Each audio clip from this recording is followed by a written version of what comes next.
Assalamualaikum warahmatullahi wabarakatuh. Selamat malam para pecinta cerita horor. Kali ini Story 7 masih akan membacakan cerita horor yang diangkat dari kisah nyata yang berjudul Jerangkong dan Harimau Penunggu Kandang Ayam. Selamat mendengarkan.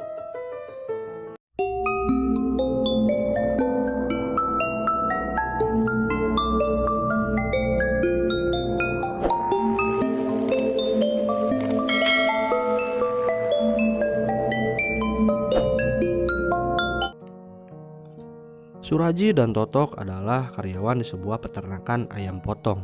Mereka berdua sudah bekerja selama bertahun-tahun sebagai karyawan yang mengurusi ayam, mulai dari ayam yang baru menetas sampai panen.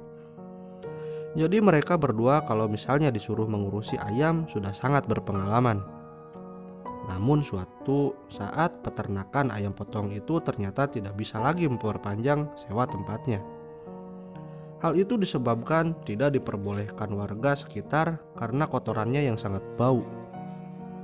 Akhirnya setelah sewa kontraknya sudah habis, Suraji dan Totok pun kehilangan pekerjaannya. Mereka berdua kembali nganggur seperti dulu. Sehingga akhirnya ada warga yang bernama Pak Amin ingin beternak ayam potong. Pak Amin adalah tetangganya Suraji dan Totok. Sebelum mendirikan peternakan ayam, Pak Amin bertanya dulu kepada Suraji dan Totok tentang bagaimana teknisnya beternak ayam potong.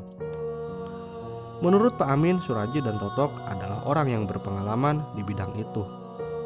Akhirnya Suraji dan Totok pun berniat membantu Pak Amin untuk beternak ayam potong. Lalu Pak Amin pun segera menyuruh orang untuk membuat kandang dan menyediakan alat-alat untuk beternak ayam potong. Singkat cerita, kandang ayam milik Pak Amin pun sudah jadi dan bibit-bibit ayam yang masih kecil juga sudah dipesan. Kini pun yang mengurusi peternakan ayam potong Pak Amin adalah Suraji dan Totok. Tanpa diduga peternakan milik Pak Amin berkembang cukup pesat. Kandang ayam pun bertambah banyak. Bahkan setiap bulannya bisa bergantian panen. Peternakan milik Pak Amin tiap hari dan tiap malam tidak ada yang menunggu karena kandangnya juga bersebelahan dengan rumah Pak Amin. Walaupun tidak ditunggu, kandang Pak Amin aman-aman saja. Namun pada suatu malam, nasib sial dialami Pak Amin.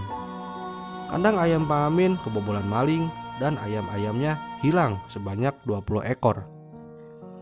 Sejak kejadian itu, Pak Amin meminta Suraji dan Totok untuk jaga malam agar kandangnya aman sehingga tidak diganggu maling. Akhirnya Suraji dan Totok membuat kamar sendiri-sendiri untuk jaga malam. Suraji mendapat jatah jaga kandang sebelah utara, sedangkan Totok mendapat jatah jaga di kandang sebelah selatan. Setelah kandang Pak Amin dijaga mereka, kandang Pak Amin pun jadi aman. Ayamnya sudah tak pernah hilang. Namun pada suatu malam saat jaga malam, Suraji tidak bisa tidur karena mendengar suara-suara aneh dari utara kandang ayam. Suraji agak curiga mendengar suara itu.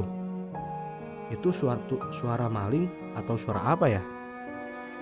Kalau suara maling, kenapa ayam-ayam di sini diam-diam saja? Tidak petok-petok, pikir Suraji. Karena penasaran, akhirnya Suraji memberanikan diri untuk mencari sumber suara itu. Saat Suraji keluar dan mencari sumber suara itu, betapa terkejutnya Suraji. Karena dia melihat ada segerombolan jerangkong yang sangat berjoget.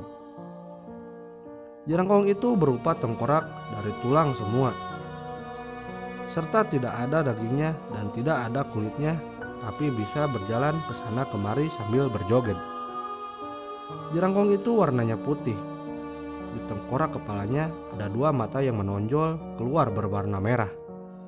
Mulutnya bergerak-gerak seperti mengunyah sesuatu. Di batok kepalanya ada rambutnya yang sangat panjang. Suara-suara aneh tadi berasal dari tulang-tulang jerangkong itu yang sedang bersentuhan. Melihat pemandangan yang menyeramkan itu, Suraji langsung berlari ke selatan menuju kamar Totok. Saat Suraji berlari, ia melihat ada salah satu jerangkong di situ yang tertawa. Sesampainya di depan kamar Totok, Suraji langsung menggedor-gedor pintu. Totok yang kaget langsung berlari membuka pintu dan menemui Suraji yang terengah-engah sehabis berlari. Setelah itu Suraji langsung menceritakan yang baru saja dialaminya kepada Totok. Namun ternyata Totok tidak percaya dengan cerita Suraji. Totok malah mengira kalau Suraji hanya menakut-nakutinya. Karena Totok malah berkata demikian, lalu Suraji meminta pada Totok untuk membuktikan sendiri. Dengan semangat Totok menjawab, "Oke, siapa takut?"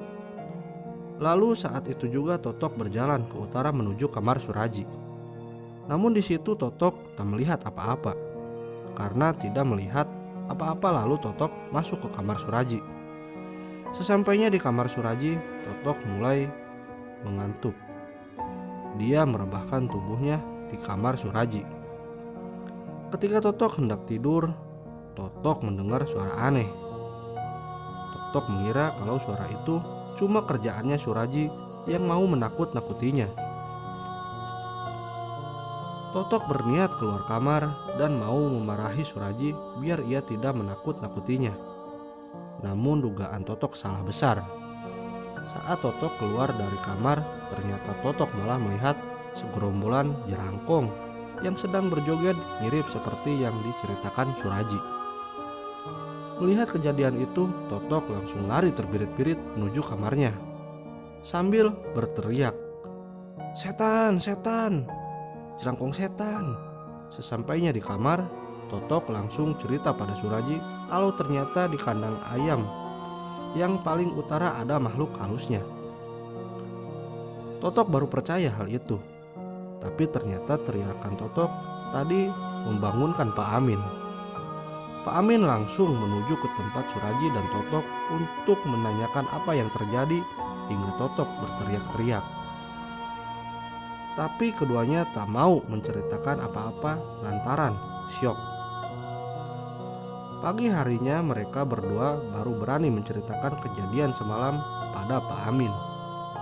Mendengar cerita mereka, Pak Amin berniat membuktikan sendiri kebenarannya. Malam harinya giliran Pak Amin yang tidur di kamar Suraji. Pertama Pak Amin tidak melihat kejadian aneh. Namun ketika tengah malam Pak Amin mendengar suara aneh dari luar kamar. Ia mendengar suara auman harimau dengan jelas. Tapi ayam-ayamnya diam saja tak bersuara. Akhirnya Pak Amin memberanikan diri mengintip dari lubang yang ada di kamar. Saat mengintip, Pak Amin tak melihat apa-apa. Tapi suara auman harimau itu masih ada. Pak Amin pun nekat keluar dari kamar. Tak ada yang bisa dilihat Pak Amin. Bahkan suara auman harimau tadi juga hilang. Pak Amin menjadi penasaran dengan kejadian hal itu. Siang harinya Pak Amin mengajak Suraji dan Totok pergi ke orang pintar untuk menanyakan hal itu. Segerombolan jerangkong dan harimau itu rumahnya ada di sebelah utara kandang Pak Amin, tepatnya di pohon pule yang sangat besar. Mereka memang penunggu tempat itu, tapi tak membahayakan, kata orang pintar itu. Sejak kejadian itu Suraji dan Totok kalau jaga malam tidak pernah tidur sendiri-sendiri. Mereka selalu berdua kemana-mana karena takut.